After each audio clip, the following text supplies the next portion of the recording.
Et jusqu'à présent, moi, j'avais jamais travaillé avec des développeurs. Pour moi, un développeur, c'était plutôt ça ou ça. Mais du coup, qu'est-ce qui s'est passé? J'ai peur. J'ai eu très peur parce que ne connaissant pas le métier, ça m'a paru un peu horrifique. C'est on n'arrivait pas à communiquer et ce qui s'est passé, c'est que on s'est un peu tapé dessus. Donc pas au sens propre, mais ça allait assez loin. Ça a été un peu dans les cris et les pleurs. Venir au boulot, ça devenait très compliqué. Je ne voulais plus y aller. On n'arrivait plus à communiquer. Ça a impacté vraiment le travail. Et en dialoguant avec d'autres designers autour de moi, mais également avec des développeurs dans ma vie privée que je connaissais, je me suis rendu compte que c'est quelque chose qui revenait régulièrement, qui avait un espèce d'affrontement permanent entre des designers et des développeurs. Et en fait, c'est en 2017, fin 2017, j'ai commencé à me poser la question du pourquoi. Donc, ce que j'ai fait, c'est que j'ai intégré une entreprise de développeurs pour essayer un peu plus de comprendre. Et j'ai plusieurs hypothèses que je voulais vous partager. La première, c'est qu'on a finalement assez peu, voire pas du tout de transmission d'un métier à un autre. Déjà parce qu'on a toujours fait des cursus totalement différents. On n'est pas souvent dans des équipes différentes, on ne connaît pas les métiers de l'autre, nous sommes vraiment des êtres totalement différents. Donc sa manière de penser, de voir les choses au sein des projets, etc. Globalement, c'est comme ça. Deuxième hypothèse, c'était qu'on est dans un regroupement en fait toujours décentralisé. Donc là, je vous ai mis un peu un exemple un peu extrême où on est carrément dans des villes différentes. Donc déjà, on est au moins en France. On pourrait très bien entre en Australie, je sais pas moi, et Paris.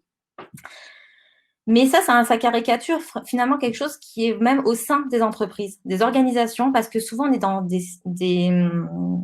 services différents, des entreprises différentes. On travaille pourtant sur les mêmes projets.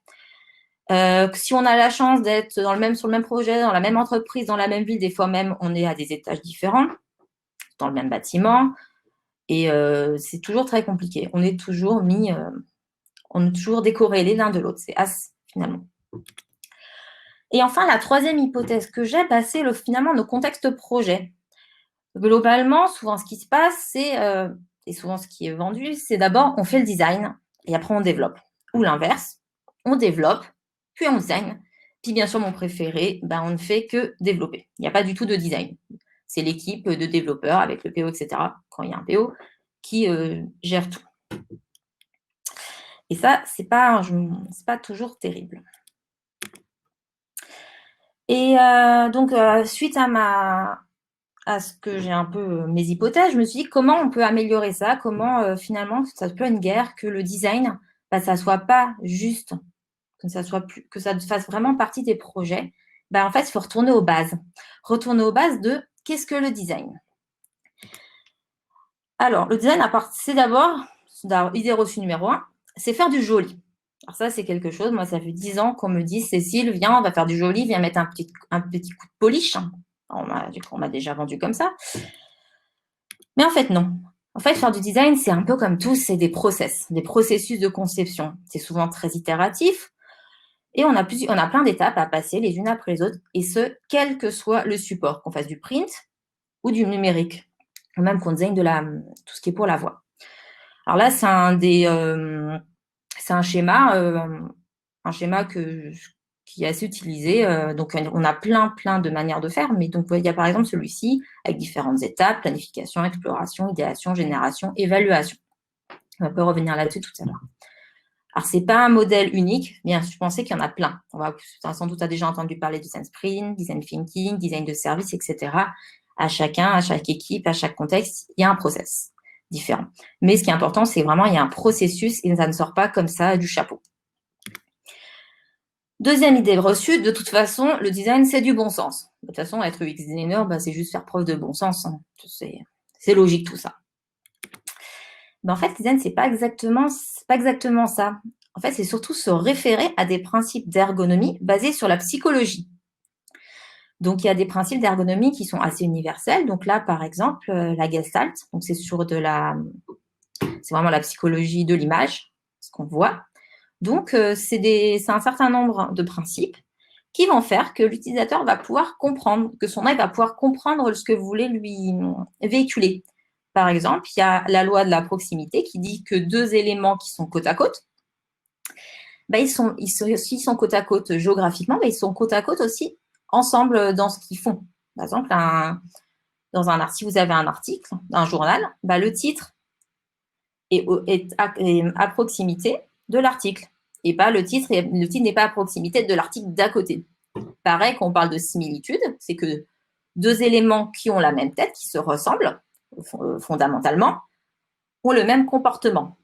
Et ça, ce sont des règles qui sont universelles et qui sont basées en fait sur la perception qu'on a, nous, en tant qu'humains, dans la psychologie, etc.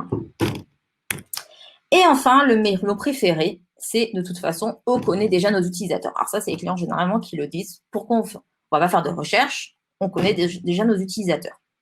De toute façon, c'est Madame Michu, généralement.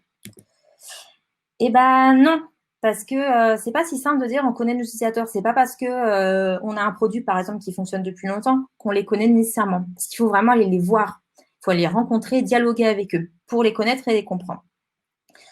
J'ai bien utilisé un peu moins la métaphore de la communauté de l'anneau. Alors, je vous explique. Imaginons que le voyage qu'ils font pour aller jeter l'anneau unique dans le Mordor, dans la montagne du Mordor, est notre produit.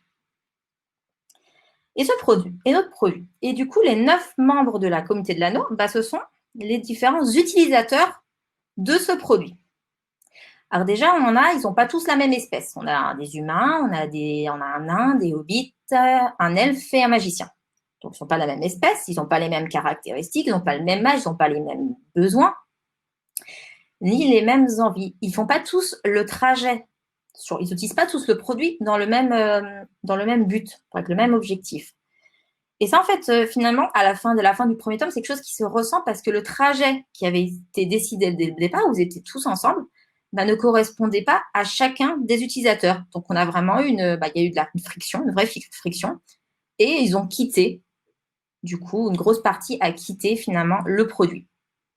Donc, ils ont arrêté, ils sont dissolus. Donc, c'est vraiment pour ça qu'il faut vraiment les comprendre afin de répondre réellement à leurs besoins qui sont intrinsèques à chaque typologie d'utilisateur.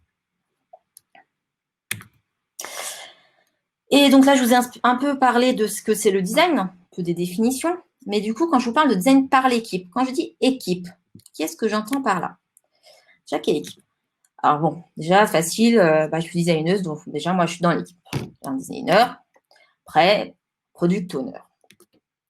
Les développeurs front, on fait du design, on fait des interfaces, donc oui, il faut bien qu'il y ait des développeurs front qui développent. Mais également des développeurs back. Ce que ça fait pour moi, ils sont tout aussi importants. Ils sont tout aussi essentiels au projet. Scrum Master, pareil. Les Ops. Et finalement, toutes les personnes dans l'équipe. Moi, par exemple, j'ai déjà travaillé avec une juriste qui était au sein de l'équipe projet. Elle était également intégrée dans la démarche du design. Donc, ça concerne vraiment tout le monde. Le rôle de designer dans une équipe, elle est dans l'équipe et pour l'équipe. En fait, on a un double rôle. On a un rôle de catalyseur parce qu'on va catalyser une démarche. On va être là en tant que facilitateur, mais on va être également le relais entre les besoins des utilisateurs et le reste, les autres membres de l'équipe. Entre nous, ce qu'on a fait des besoins et avec le PO et les développeurs. On est vraiment un relais, on est vraiment un catalyseur et un relais. On est là pour cadrer un peu. Et donc, je vous disais tout à l'heure, je vous ai montré le fameux schéma avec les différentes étapes qu'on a dans un, on va dire, grand classique d'une démarche design. Du coup, je vais prendre ces différentes étapes et je peux vous expliquer, ce sont totalement des règles que je vous fais de qu'est-ce qu'on peut faire quand je parle de design par l'équipe. Première chose, si vous venez de la Gestalt, ça fait partie d'un grand nombre de principes d'ergonomie à suivre. Et il y a autre chose qui existe, ça s'appelle l'heuristique de Bastien Scapin. Il y en a d'autres, mais là, on a vraiment 8 grands principes. Le premier, c'est le guidage. C'est que l'utilisateur est guidé dans son utilisation. On va faire en sorte qu'il sache comment se servir de l'application, de ce qu'il utilise. Le deuxième, c'est de la charge de travail. On va limiter le nombre d'actions et le nombre d'informations que perçoit l'utilisateur. Par exemple, il y a une loi qui dit qu'en tant qu'humain, on n'est pas capable d'enregistrer cette information, plus ou moins 2. Et ben, c'est ça. Il faut faire en sorte qu'on ne va pas demander aux personnes, aux utilisateurs, de faire 50 trucs en même temps ou devoir enregistrer 50 informations en même temps. On va diminuer leur charge de travail. Après, il y a le contrôle explicite. L'utilisateur prend l'interface et contrôle l'interface et pas l'inverse. L'adaptabilité, l'interface s'adapte à l'utilisateur. Donc, on va souvent parler de profil, de préférence, d'accessibilité et non l'inverse. C'est vraiment de s'adapter pour que ça ne soit pas compliqué. 5e chose, la gestion des erreurs. Alors, quand je dis on parle de gestion des erreurs, c'est en faire en sorte que les erreurs sont limitées. Donc, on va donner des indications, notamment par exemple dans la saisie d'un formulaire. On va donner des indications claires. On va dire exactement qu'est-ce qu'on demande comme type d'information. Et si l'utilisateur se trompe, on ne va pas juste lui dire qu'il s'est trompé, on va lui expliquer pourquoi il s'est trompé et qu'est-ce qu'il doit faire pour corriger son erreur. Homogénéité et cohérence, c'est un peu tout à l'heure ce que je disais, la loi de la proximité. Il faut que les interfaces soient homogènes, que les 2 éléments qui font la même chose aient la même tête, etc. Il faut vraiment qu'ils puissent se retrouver. Enfin, signification des codes, c'est que le vocabulaire et l'iconographie parlent à l'utilisateur. On parle son langage.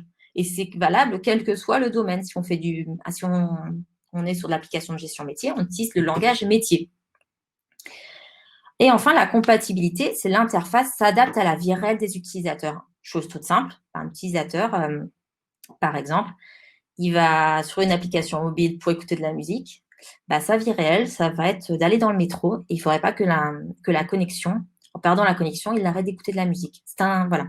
Il s'adapte vraiment parce que nos utilisateurs ne sont jamais uniquement devant leur ordinateur ou dans leur téléphone, dans des conditions optimales. Et en fait, ces 8 règles, concrètement, ces 8 grands principes, qu'est-ce qu'on peut en faire? Parce que ça, c'est de la théorie. Vous allez trouver, vous tapez ça sur Internet, vous allez en trouver plein. Et nous, ce que j'ai fait avec une équipe, c'est qu'on a créé un peu une dode de ça. On a pris les choses qu'on savait importantes, mais que des fois, on avait tendance à oublier, à zapper. Et on les a listées. Et à chaque fois, à chaque fin de sprint ou à chaque fois qu'on développait quelque chose, on checkait bien qu'on avait bien pensé à faire toutes ces choses-là. Bien sûr, c'est quelque chose qui a évolué au fil du projet. Mais ça nous faisait un pense-bête. Par exemple, un message d'erreur significatif s'affiche au niveau des inputs. Des fois, on a tendance à oublier. Ça peut arriver d'oublier parce qu'on ne peut pas penser à tout. Le fait de l'avoir écrit, de l'avoir listé, de devoir le checker, ça nous force à bien vérifier. Et vérifier d'un point de vue purement ergonomique pour l'utilisateur, ça soit déjà optimal. Deuxième chose, en fait, c'est vraiment quand je vous parlais au début de comprendre nos utilisateurs, parce qu'ils sont tous différents, ce qu'on va faire, on va le faire ensemble l'équipe. Donc, c'est comprendre à la fois les utilisateurs, mais également le contexte. Et dans le contexte, dans 100% des cas, on est au sein d'un écosystème qui est déjà existant. Donc là, ensemble, toute l'équipe, on va faire un benchmark autour de 3 choses. Alors, première chose, on va faire déjà voir les fonctionnalités des autres applications autour de l'écosystème, que ce soit des applications qui sont concurrentes ou même des applications, par exemple, dans le cadre d'un environnement métier, les autres outils avec lesquels les utilisateurs interagissent. Leur avis, voir qu'est-ce qu'ils en pensent. Donc, on peut lire, par exemple, sur les stores, telle application a 3 étoiles, par exemple, mais qu'est-ce que les utilisateurs ont pensé en bien, en mal. Donc, on a un certain nombre de feedbacks.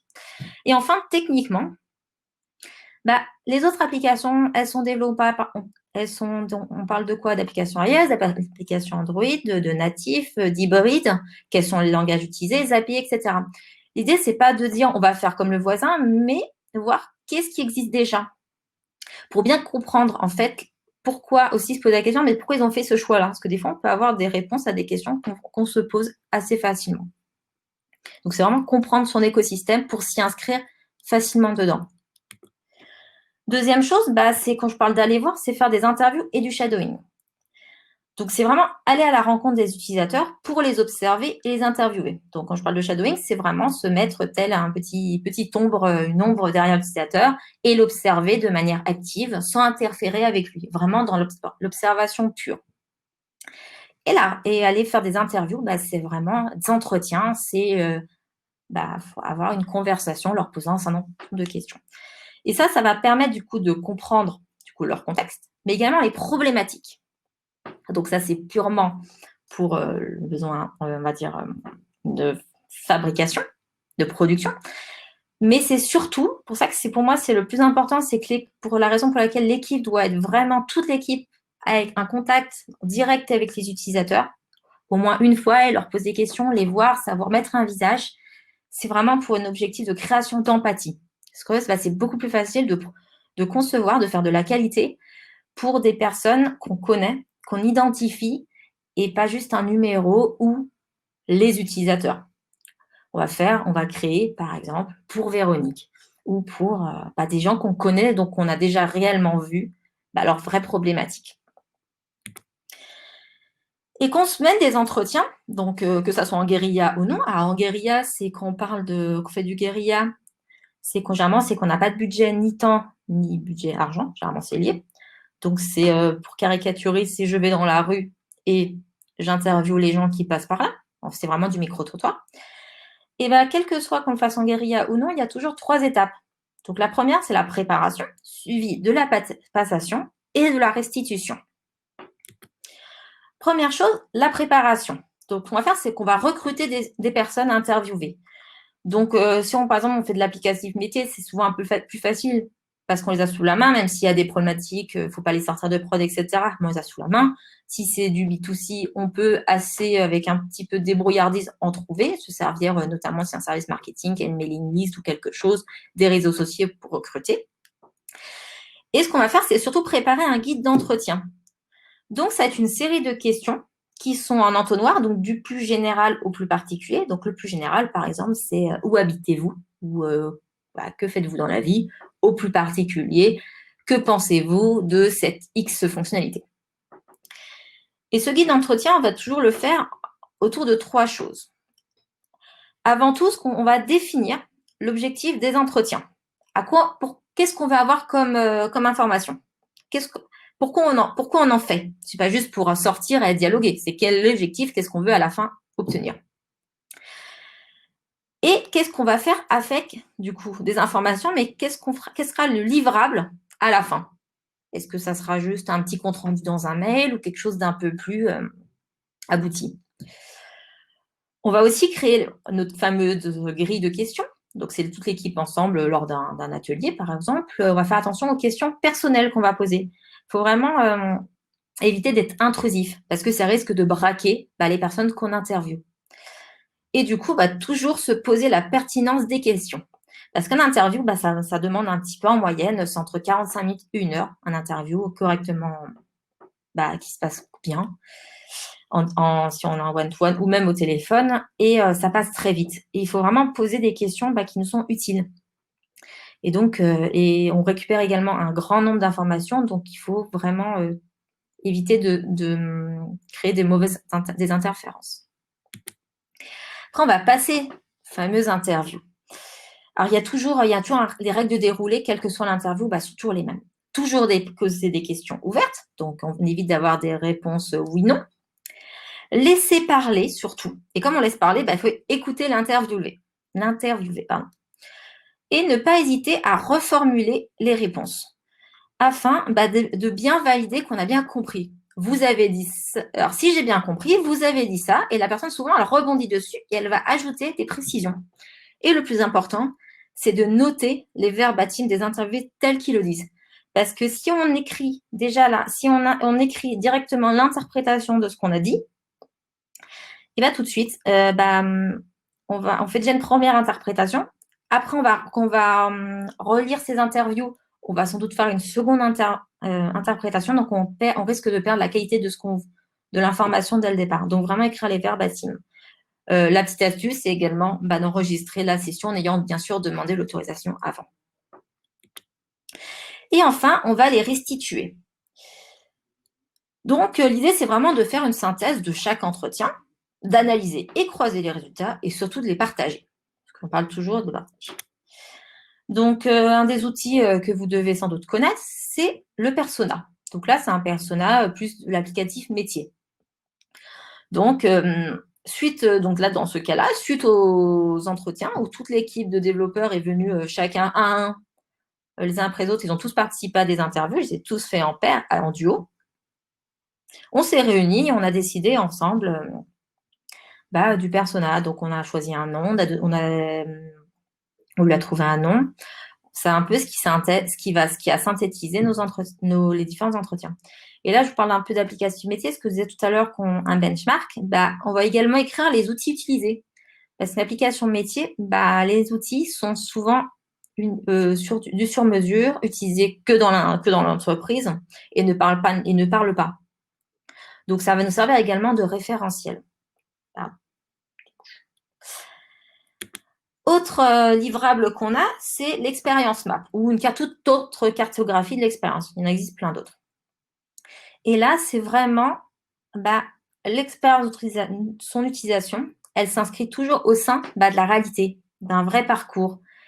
Et là, c'est vraiment le détailler sur 2 axes. L'axe du coup horizontal et un axe dans le temps, et une timeline. Donc, on va vraiment mettre les grandes étapes, des actions. Et en axe vertical, on va avoir du coup les différents points d'interaction avec les autres services ou produits. Donc là, c'est mon exemple, c'est un voyage en train que j'ai fait il y a quelques jours, avec les différents services, donc les différentes applications, les sites, l'agent de la SNCF, etc. On va également mettre les pensées. On va pouvoir faire une courbe du coup de sentiments, de comment l'utilisateur s'est senti. À partir de là, sortir les freins, les pain points. Et enfin, les opportunités. Alors, on parle d'opportunités, on ne parle pas de solutions. La différence, c'est vraiment demain, il pleut, je vais sortir de chez moi. La solution va être de prendre un parapluie, mais l'opportunité est de ne pas être mouillé. Donc, on parle vraiment d'opportunité. On ne va pas être dans la solution, mais on va dire, mais qu'est-ce qu'on va pouvoir améliorer? Qu'est-ce qu'on va pouvoir apporter à notre utilisateur? Et ça, c'est un outil qui va nous permettre justement de communiquer sur vraiment de référentiels et également pour la priorisation, parce qu'on va vraiment voir où est-ce qu'on va pouvoir vraiment s'inscrire pour vraiment réellement améliorer l'expérience de notre utilisateur. Les 2 documents que je vous ai montrés, c'est des choses qu'il faut imprimer, qu'il faut ou à défaut mettre quelque part, où tout le monde y a accès et ce sont des outils qui vivent, qu'on va pouvoir annoter, qu'on va pouvoir faire évoluer, mettre à jour tout au cours du projet et donc de la vie du produit. Et ça, si on ne peut pas le faire, si l'équipe ne peut pas participer, le designer, il doit être transparent sur sa démarche. Donc, vraiment expliquer au daily, par exemple, aujourd'hui, je vais faire ça. J'ai prévu de voir des utilisateurs, etc. Il s'est passé ça, j'ai fait une interview, il s'est passé ça. Et donc, partager ses résultats. Et s'il ne le fait pas par lui-même, charge à l'équipe de le rappeler, de lui poser des questions. Vraiment le forcer. Troisième chose, on peut faire des ateliers d'idéation et de conception, toute l'équipe. En fait, les ateliers de conception, c'est servir de l'intelligence collective pour générer des hypothèses de solutions réalisables. Donc, on va éviter de tomber comme chez nos amis de Commit Strip, dire je voudrais faire des super étoiles avec des animations de malade, quelque chose de pas du tout réalisable, donc ce qui va apporter de la friction. Dès le départ, on va créer les solutions qui vont être réalisables techniquement. Et ça va permettre également de s'aligner sur vraiment les objectifs, pourquoi on fait les choses. Le plus connu, celui que sans doute vous avez déjà, à défaut d'avoir déjà entendu parler, c'est le 6 to 1. Donc, c'est en quelques minutes, générer un maximum d'hypothèses en un temps limité. Donc, on va prendre une feuille qu'on va plier en 6 et on va dire pendant 6 minutes, chacun va croquer, va sketcher des idées. Donc, soit on peut faire sur un parcours, on peut faire sur une fonctionnalité, sur un écran, etc. Et on va prendre en compte, du coup, vu que chacun a les contraintes techniques et les besoins des utilisateurs. Et ça, rapidement, en moins d'1 heure, on peut facilement s'aligner et produire un maximum d'idées, d'hypothèses qu'on va pouvoir tester. Deuxième chose à faire, c'est la définition des différents cas ensemble. Alors, pour mettre mon exemple, je vous ai mis, par exemple, en tant qu'utilisateur, je souhaite fermer la modification de mon contrat. Ouais, mais en fait, qu'est-ce qui se passe si j'ai pas de modification, si j'ai déjà enregistré la modification et que je n'ai, ou alors que je n'ai pas, j'ai fait une modification mais je ne l'ai pas enregistrée. Et bien ça, on va se mettre tous ensemble autour d'une table et on va définir rapidement dans un schéma comme ça les différents cas. Et ça peut servir notamment pour les critères d'acceptation, pour tous les scénarios. Et ça, c'est quelque chose qu'on va pouvoir faire du coup très rapidement, en quelques minutes. Vu qu'on est tous ensemble, ça sert vraiment de l'intelligence collective et on va vite penser aux cas limites. Donc, c'est quelque chose d'utile à garder plutôt que chacun dans son coin essayer d'imaginer ces différents cas. Et on a beaucoup parlé, on parle beaucoup de fonctionnalités, du UX, etc. Mais l'expérience, c'est aussi à travers de l'identité graphique. Donc, les couleurs, les formes, la typographie, les images, l'animation. Et ça, c'est ce qui donne un sens sémantique à l'interface. Donc, quand je parle de sens sémantique, c'est qu'est-ce qu'on va donner, du coup, comme sens. De quoi on va vouloir parler à l'utilisateur. Et c'est également ce qui va véhiculer des émotions. Et quand je parle de véhiculer des émotions, c'est pas que pour du B2C. Pour de l'applicatif métier, ça marche aussi. Parce que faire une interface qui va être avec des couleurs douces, qui ne va pas être agressive, ça véhicule également des émotions. Ou en tout cas, ça évite de véhiculer des émotions négatives. Voilà. Faire une interface toute rouge, c'est très agressif. Et à longueur de journée, en termes d'un point de vue utilisateur, c'est pas terrible. Et il y a deux outils qui sont très puissants pour faire ça, pour définir une identité graphique. C'est d'abord le mind map. Parce qu'on parle d'identité graphique, je parle de sémantique. Le sémantique, c'est le mot, c'est le sens du mot. Donc, on reprend notre nom de notre produit. Et à partir de là, on va en sortir toutes les idées. Et ça nous permet d'avoir des concepts. Et à partir de ces concepts-là, on va pouvoir récupérer des images. Donc là, c'est le cas d'une application pour les aquariums. Et des concepts, on a eu le vivant, on a eu des écailles, on a eu du mouvement, du bleu, la mer, etc. Et le poisson rouge. Et ça nous a permis de ressortir à quoi pourrait ressembler visuellement notre application en termes de couleurs, de formes, etc. Donc, on est vraiment sur le sens qu'on veut donner aux choses. Ensuite, développons ensemble. Parce que je parle beaucoup d'hypothèses, tant qu'on n'a pas développé, surtout qu'on n'a pas testé, on reste toujours sur des hypothèses. Et moi, en tant que designeuse, je peux faire du pair programming avec les développeurs. Alors, je peux faire un truc, tout simplement, déjà, m'asseoir à côté, tout simplement. Et plutôt que passer des heures à essayer de faire des espèces d'animations dans mon coin où j'y arrive pas sur des outils de design ou à écrire des specs incompréhensibles, etc., on va le faire en direct, en live. Et moi, j'arrive à peu près à faire un peu d'HTML, du CSS. Et moi aussi, je peux prendre le clavier et développer. Alors, pas pendant des heures, mais pendant quelques minutes. Et du coup, ensemble, donc ça me permet également, moi, de me rendre compte, en tant que designeuse, des problématiques de développement. Donc, c'est vraiment, on est capable, en tant que designer, sur des petites choses, sur du composant, sur du front pur, de développer. Et surtout, ce qu'on peut faire également, c'est un design system. Donc, un design system, c'est une bibliothèque de composants fonctionnels et sémantiques qui est surtout documentée, à la fois techniquement et fonctionnellement. Et ça, on va le co-créer. Toute l'équipe va le co-créer. Ce n'est pas un designer qui va le faire dans son coin et après, il va livrer ça à des développeurs en disant « débrouillez-vous ». Et ce document-là, ce produit, parce qu'un design system est avant tout un produit, va permettre de garder de la cohérence partout. Parce qu'on va vraiment être dans la réutilisabilité de composants. Un bouton, on ne va pas créer pour chaque nouvelle fonctionnalité des nouveaux composants. On va réutiliser et on va en créer un certain nombre, mais on va surtout les réutiliser. Et ça, comme on va les documenter, on va diminuer les questionnements inutiles. C'est écrit une fois, on n'a pas besoin de reposer 14 fois la même question. C'est écrit, c'est écrit. Et enfin, ça réduit ce qu'on appelle l'effet bus factor. Donc, l'effet bus factor, c'est quelque chose qui dit que demain, on peut sortir de son travail et se faire écraser par un bus. Mais sans aller jusque-là, on peut très bien partir en vacances ou être malade, ou changer d'équipe, démissionner, etc. L'idée, c'est que nul n'est indispensable et que si on sait quelque chose, il faut le véhiculer, il faut le transmettre. Et le design system, c'est exactement ça, c'est vraiment la transmission du savoir. Et un design system, c'est un produit pour qu'il soit utilisable, il faut définir ensemble l'arborescence et le contenu pour qu'il réponde réellement aux besoins des utilisateurs du design system. Donc, on parle d'utilisateurs du design system, ça va être les développeurs et designers.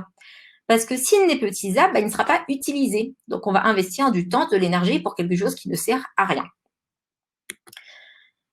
Je parle d'arborescence. Donc, par exemple, il y a un atelier qui est un atelier d'UX qu'on utilise beaucoup en UX, c'est le tri de cartes. Donc, c'est de prendre les différents, par exemple, ici, dans un cas, tous les petits composants sur des petites cartes, et chacun, dans son coin, va les ordonner comme il veut, va les ranger de la manière dont il le voit lui.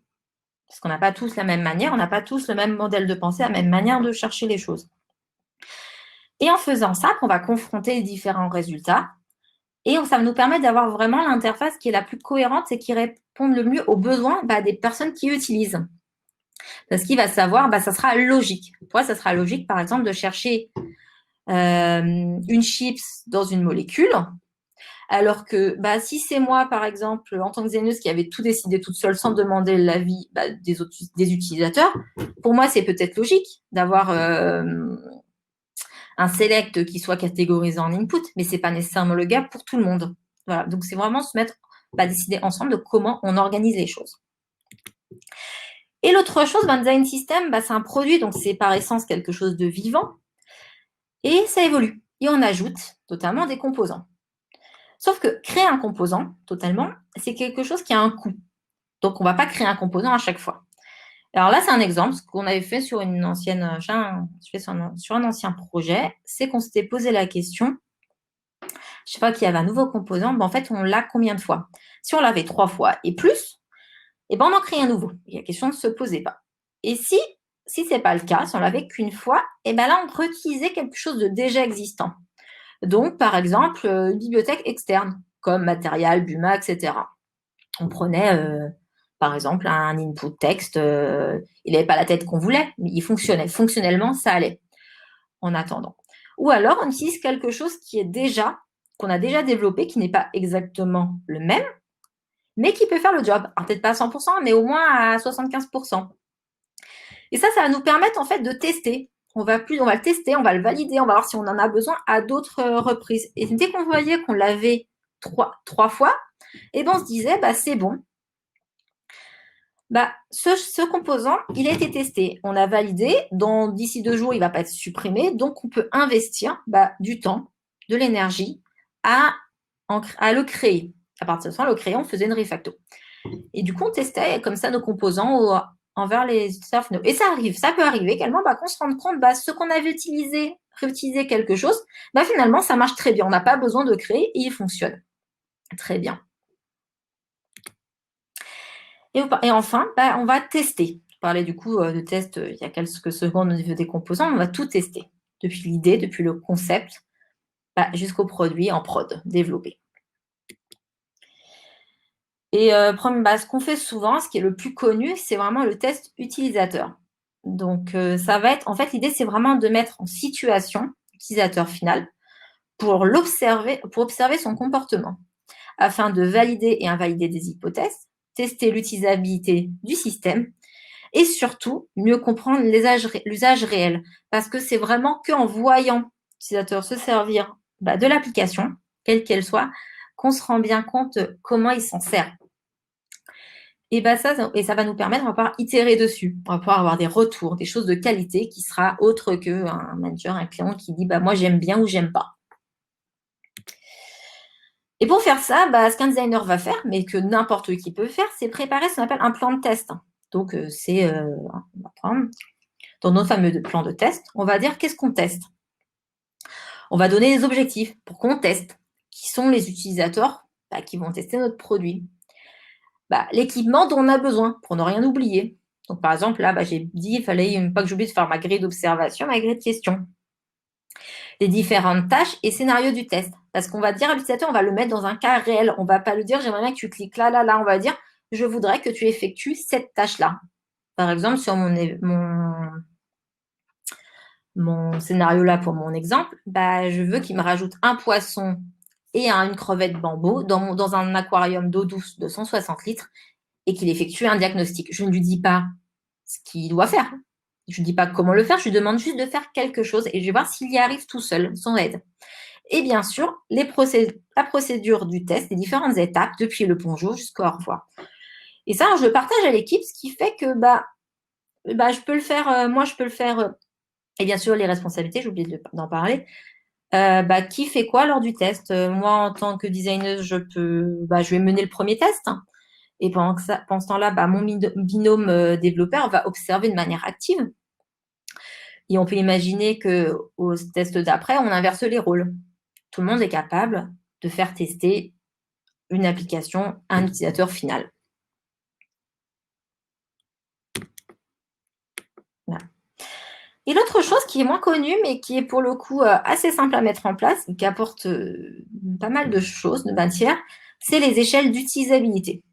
Donc, une échelle d'utilisabilité, c'est une série de questions qui sont universelles, qui sont des critères universels et donc non biaisés, qu'on va poser aux utilisateurs suite à leur interaction avec le système, afin de mesurer leur satisfaction et leur ressenti. Et ça, ce qui est intéressant avec les échelles d'utilisabilité, c'est qu'on peut également comparer entre les différents, mais également entre les différents utilisateurs, mais également dans le temps. Donc là, je vous ai mis un exemple, c'est une échelle DIP avec donc il y a 19 questions, donc qui sont par exemple le libellé des textes était clair, ou la mise en page à travers tout le site web était cohérente.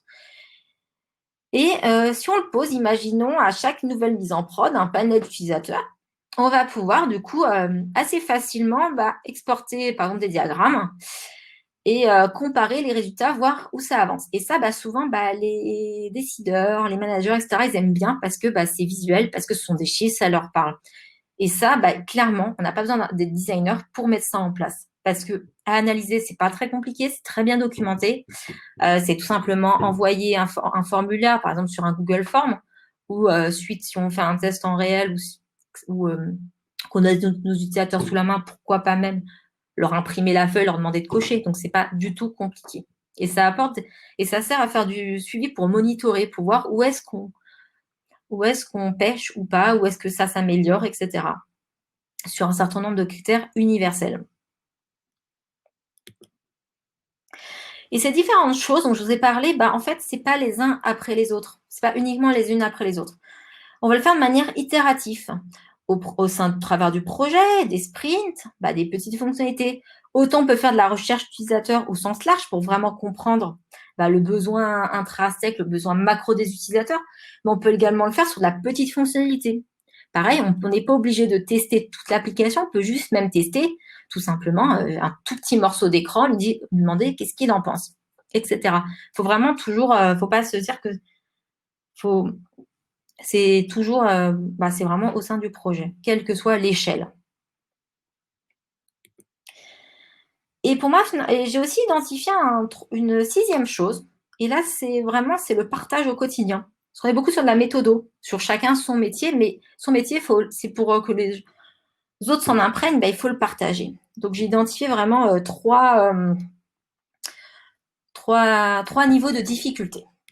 Le premier niveau, c'est vraiment le partage de la veille au quotidien. Chose pour faire toute simple, sur un Slack ou autre chose, avoir un canal learning, ou veille, ou partage, vous l'appelez comme vous voulez, sur lequel tout le monde partage sa veille, ce qu'il lit. Que ce soit du design, du développement, de la méthode, de l'agilité, des exemples, des contre-exemples, tout ce que vous voulez. L'idée, c'est qu'on voit un peu ce qui intéresse les autres. Et même si on ne va pas nécessairement lire, on voit des mots. Et on voit des mots, et du coup, on peut avoir la curiosité d'aller voir de quoi on parle.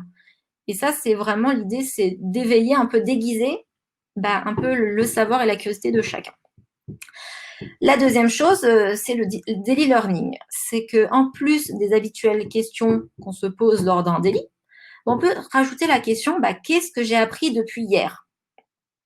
Et là, en quelques secondes, on va partager un tweet qu'on a lu, un plugin, un article, une anecdote, un rex rapide pour dire moi hier j'ai fait l'entretien, ça s'est pas très bien passé parce qu'il s'est passé ça. Et en fait, on partage juste simplement, très rapidement, son expérience, mais également ce qu'on sait, ce qu'on a appris. Donc, on grandit ensemble. Deuxième niveau, un peu plus qui est compliqué parce que ça demande un investissement personnel et souvent en dehors des horaires, des heures de boulot, de bureau. Donc, c'est vraiment sur la base du volontariat, même si tout est sur la base du volontariat. C'est aller ensemble à des événements. Donc, on peut aller voir des meet-up. En tant que designer, je veux des fois des meet-up de développeurs et des fois, j'emmène les développeurs avec qui je travaille voir des meet-up sur le design. Alors, on ne comprend pas toujours tout, mais on s'intéresse, on entend des choses, on discute, on voit d'autres manières de penser. Ce qu'on peut faire un peu à la manière d'un BPL, c'est par exemple, sur la pause de midi, regarder une conférence ensemble. J'en ai fait une il n'y a pas très très longtemps où on avait regardé une conférence de Brad Frost, qui est un grand designer qui a théorisé l'atomic design, tous ensemble en anglais. Et après, on en a débattu, on a fait ça en mangeant, on était contents. En plus, c'était dans ce qu'on faisait à ce moment-là.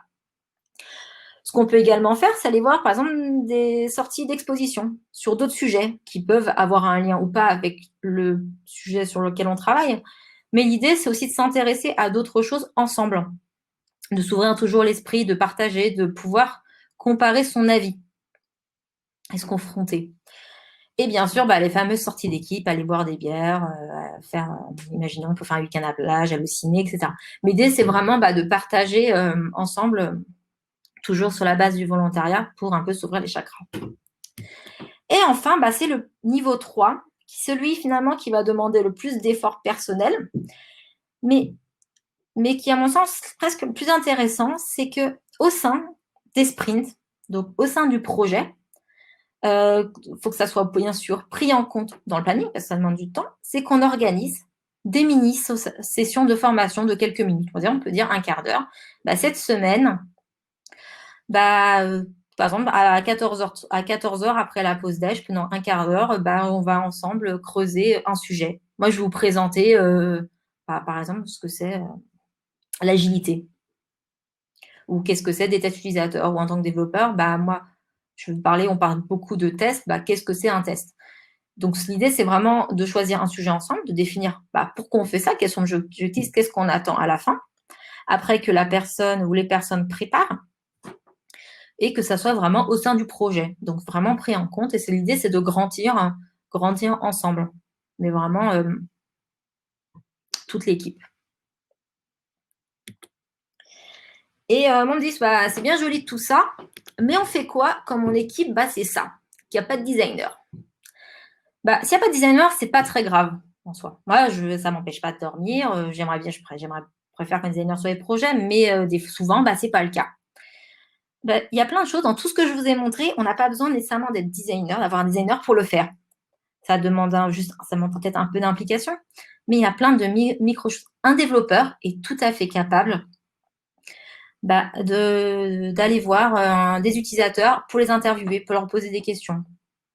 Par exemple, il y a quelques mois, quand j'ai annoncé à mon équipe que je quittais la mission et qu'il y avait sans doute personne pour me remplacer, on m'a dit, mais t'inquiète pas, Cécile, c'est pas grave, on va se battre, mais on va aller voir les utilisateurs qui nous a montré comment on fait. On est capable de le faire. Ça sera peut-être pas aussi bien fait, mais on aura un minimum de données, de feedback. Et ça, pareil, mettre en place, faire des petits ateliers, des 6-to-1, etc. Une équipe n'a pas besoin d'un designer pour mettre ça en place, etc. L'échelle d'utilisabilité, c'est pareil. Tout comme un design system. Design system, même si on utilise une bibliothèque de composants extérieurs, comme par exemple le matériel, rien ne nous empêche de documenter la manière dont on s'en sert, à quoi ça sert. L'autre chose, c'est mais le designer, il veut pas. Alors ça, il n'y a pas de solution miracle à ça, mais moi, le conseil que je peux donner, c'est vraiment comprendre pourquoi il veut pas. Vraiment se poser la question, c'est quoi le problème intrinsèque à la personne. Alors, moi, j'ai des hypothèses qui sont, par exemple, si en tant que designer, les autres membres des développeurs, par exemple, commencent à faire mon travail de designer, moi, je deviens remplaçable. Donc, je risque de perdre mon poste. C'est surtout pas vrai, parce qu'on est toujours, même si n'importe qui peut faire des tests, il y a tout un savoir, il y a un designer a tout un savoir. Le deuxième chose, c'est un manque de confiance. C'est qu'en tant que designer, j'ai pas suffisamment confiance en mon équipe pour les laisser faire. Parce que de toute façon, des développeurs, c'est bien connu, ça, il faut que ça développe et ça ne design pas. C'est vraiment chacun chez soi et les moutons seront bien gardés. Et donc, c'est vraiment en fait comprendre ça. Il y a plein d'autres hypothèses suivant la personne, suivant son passif à creuser, mais il faut toujours poser. Et une fois qu'on a trouvé pourquoi, finalement, on peut assez facilement passer outre et faire évoluer les choses. Voilà. Et tout ça, en fait, ce que je vous ai présenté, c'est créateur de bienfaits. Le premier chose, c'est finalement ça, c'est pas si grave. Sur le papier, ça l'est, mais dans la pratique, de toute façon, il ne faut pas que ça soit grave parce que c'est le cas de beaucoup de projets. Il ne faut pas s'arrêter là-dessus. L'objectif en tant que designer ou l'objectif du projet, c'est de répondre à des besoins des utilisateurs et de la manière la plus pertinente. Et si tout le monde, toute l'équipe a envie de faire ça, ça se fera. Même s'il n'y a pas de designer, de sacre-saint designer. C'est pas grave. L'objectif, c'est faut juste vouloir y arriver. Généralement, on y arrive. Bien sûr, le contexte parfait, c'est toujours de travailler main dans la main, de manière sur les mêmes, en parallèle, sur les mêmes choses, des fois avec un peu de décalage. Donc, c'est bien sûr la chose la plus puissante. On va plus rapidement pouvoir également modifier, évoluer, se retourner. Autre chose, on va créer de l'empathie. Déjà, développeur, designer, vu qu'on va travailler ensemble, qu'on va partager son quotidien, qu'on va expliquer son métier les uns avec les autres. Donc, en tant que designer, j'explique mon métier au développeur, mais l'inverse est également vrai. En tant que designer, je dois m'intéresser aux problématiques des autres métiers avec lesquels je travaille. Mais également vers les utilisateurs. On va créer une empathie parce qu'on va les voir, on va créer vraiment une empathie avec eux. Mais également dans l'autre sens. Surtout, je parle beaucoup d'applications métier, mais surtout dans ce sens-là.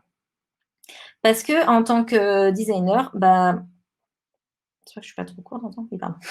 En tant que utilisateur, je vais avoir un contact avec le développeur et donc ça ne sera plus la personne qui fait que ça ne marchera pas, mais ça sera un humain que je connais, avec lequel j'ai pu interagir. Et un développeur va pouvoir expliquer à l'utilisateur, plutôt que de nous envoyer des messages incendiaires pour dire ça ne marche pas, voici comment on peut remonter un bug, qu'est-ce qu'il faut écrire. Et ça va créer un peu plus de bienveillance et du coup d'efficacité. Ce qu'on va faire également, c'est diminuer l'exclusion. Donc, l'idée, c'est qu'on est tous dans un aquarium ou sur une barrière de corail. C'est un écosystème où il y a un équilibre, où chacun a des rôles, où tout le monde travaille en cohésion. Donc, c'est vraiment ça, c'est diminuer l'exclusion pour que ça se passe bien. Ce qui va également se passer, c'est que comme on partage la responsabilité du design, de la démarche, on va également responsabiliser les gens.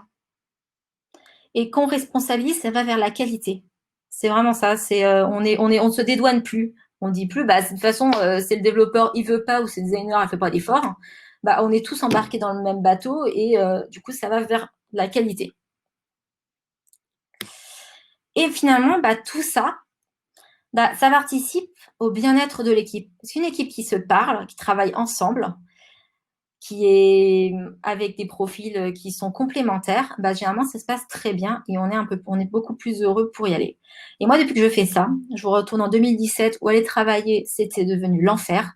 Moi, je suis très heureuse, j'adore mes collègues et aujourd'hui, je suis pas pour rien que je suis là, que je voudrais partager vraiment ça et cette démarche. Et je parle d'équipe et préparer cette présentation, c'était avant tout un travail d'équipe que je fais bientôt, que j'ai commencé à presque 1 an avec, et je remercie tout un tas de personnes, à la fois des designers, des développeurs, de tous les horizons, et bien sûr des agilistes. Merci. Je vais diffuser du coup mes slides sur mon compte Twitter, également des petits documents qui pourront vous aider, des ressources de mes livrables. Et bien sûr, merci beaucoup. Et si vous avez des questions, n'hésitez pas.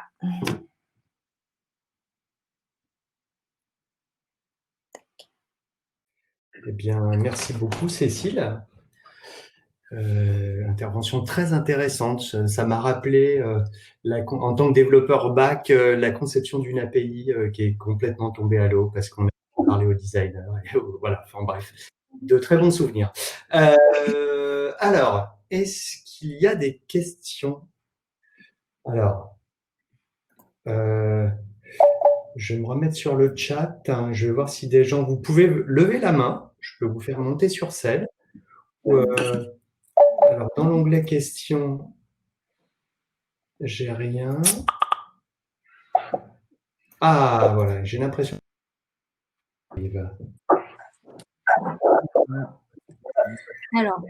Alors là, c'est Olivier qui vient me prêter main forte. Donc, j'ai une question de Laetitia, Laetitia Ternier. Voilà, donc je vais lire sa question. Il y a effectivement peu de designers sur les projets. Est-ce qu'on a une idée d'où ça peut venir? Est-ce que tu as une expérience là-dessus, hein? Alors, moi, c'est mon expérience depuis 10 ans. Donc, c'est également le problème, souvent, c'est qu'en tant que designer, les gens ne savent pas ce qu'on fait. Et on est toujours un peu la cinquième roue du carrosse, il n'y a jamais de budget, etc. Et quand je dis au début que moi, souvent, ce qu'on me dit, c'est que de toute façon, on connaît les besoins des utilisateurs. Donc, on ne va pas embaucher un designer pour faire le travail qu'on a déjà fait. C'est souvent des problématiques de budget. En fait, c'est vraiment de la culture, produit, de la culture de savoir ce que c'est le design. Enfin, c'est l'explication.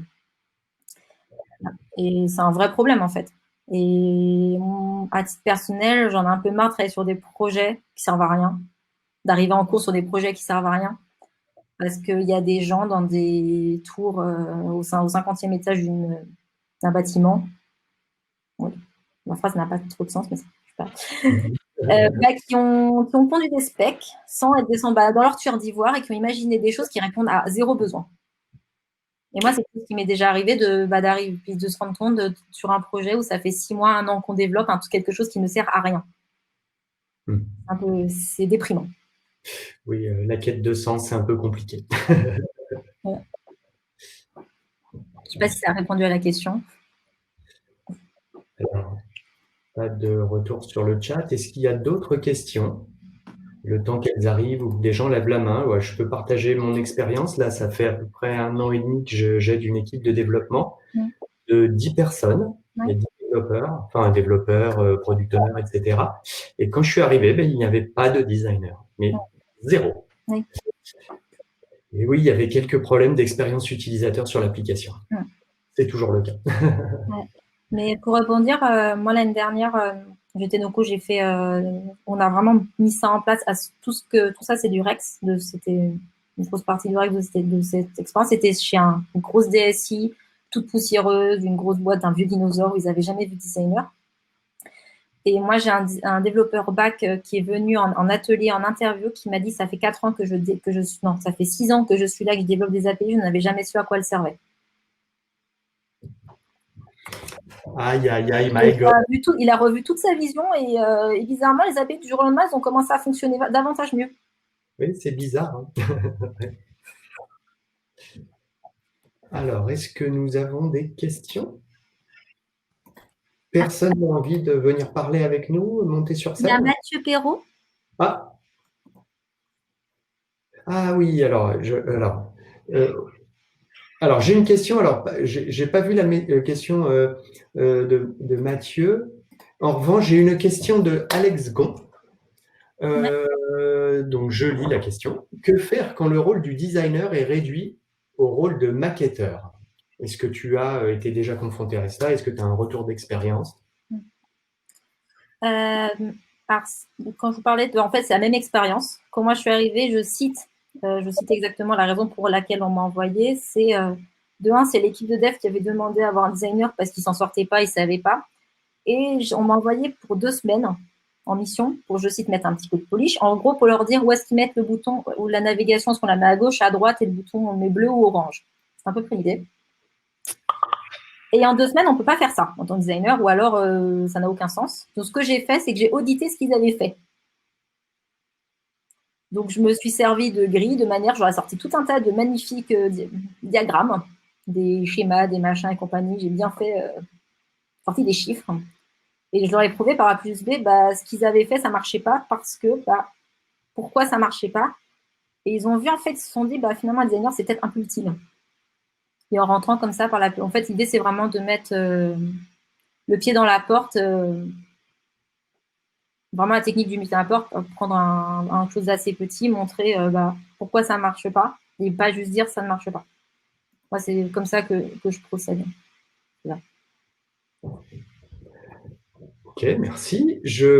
Voilà, il y a une main qui s'est levée, je ne l'avais pas vue. Désolé, donc c'est Mathieu Perrault. Donc, je vais le faire monter avec nous sur scène. C'est plus facile dans une salle, on les voit. Ah oui, même Il y a pour toujours moi. après quelqu'un qui se promène avec le micro. Oui, et puis on voit, voilà. Alors j'ai cliqué sur, voilà, donc j'espère qu'il, oui, super, ça marche. Oui, bonjour Bonjour. Mathieu. Bonjour. Vous m'entendez? Oui. Oui, super. Bonjour. Merci de me faire monter sur scène. Ouais. Je suis product owner. Enfin, peu importe finalement. Mais juste avant ma question, je voudrais juste dire que moi, je suis à fond pour ce que vous disiez, donc au niveau du partage des gens qui ont des rôles différents sur les projets, les product owners, les designers et les développeurs, que tout le monde travaille ensemble, clairement. Est-ce qu'il n'y a pas des fois une réticence de la part de peut-être certaines personnes, particulièrement des managers, de mettre tout le monde un peu à partager toutes ces informations et en disant que le risque, c'est que les développeurs n'aient plus le temps de développer. Je caricature, hein, mais est-ce qu'il n'y a pas ce discours-là un peu des fois? Alors ça, moi, je l'ai entendu, je l'entends tout le temps. Et en fait, l'idée, c'est déjà, c'est pas quelque chose, il faut que ça soit toujours sur la base du volontariat. Et, par exemple, les servir... et du coup, il faut créer un cadre pour que ça soit possible. Qu'un développeur ne développe pas pendant 1 heure, finalement. Si c'est une heure, une fois, toutes les 2 sprints, par exemple, ça revient finalement un peu une pause café un peu très longue. Donc, c'est créer un cadre pour que ça ne dérange pas. Et après aussi montrer l'intérêt. Et je reviens à mon expérience dans la DSI, où je suis restée 5 mois. C'est que l'équipe, il y a encore et ça continue, ils vont aller voir les utilisateurs, etc. À bout d'un moment, on n'avait pas de PO, on était totalement libre. Et ce qui a fait, en fait, de mettre en place ça, toute l'équipe avait une connaissance du métier très pointue. Donc, on a gagné en efficacité. D'accord. Voilà, parce que on savait exactement ce qu'on faisait. Donc, c'est vraiment. Ok. En fait, il faut vraiment voir l'investissement. L'investissement et le gain qu'on a derrière, quoi. Voilà. Merci. On avait le chef de projet qui venait même plus faire les cadrages du sprint. Je le croisais dans un couloir et je lui disais on va travailler sur ça, il dit d'accord. Il disait plutôt sur ça, puis après, voilà. Ok, merci. Merci beaucoup. Alors, est-ce qu'il y a eu d'autres mains levées ou d'autres questions? Donc là, question non. D'autres mains levées? Je ne crois pas, non. Je ne crois pas. Bon, je crois qu'on va pouvoir... Je suis en train de lire le chat rapidement. Non, j'ai pas l'impression qu'il y ait de nouvelles questions. Bon, écoute, en tout cas, merci beaucoup, Cécile. Merci. Voilà, j'espère que tu as quand même vécu une belle expérience. C'est peut-être une première en tant qu'oratrice en remote. C'est un peu différent, mais bon, ça s'est très bien passé selon moi. Donc, voilà. Merci. Et je ne savais pas du tout au niveau du temps, j'ai oublié de lancer le timer de mon côté, donc je n'avais aucune idée. Écoute, là, on est à 1 heure, donc c'est parfait. Voilà. Donc là, merci beaucoup. Donc là, je vais pour l'assemblée, je vais arrêter donc le mode présentation. La salle va rester ouverte donc jusqu'à 20. Il me semble que c'est 20h30, oui, c'est ça. Donc on a une belle pause, on va pouvoir se reposer un peu, manger un petit peu. Et donc voilà, la prochaine intervention aura lieu à 20h30. Voilà. Donc merci beaucoup et à tout à l'heure à tout le monde. Merci.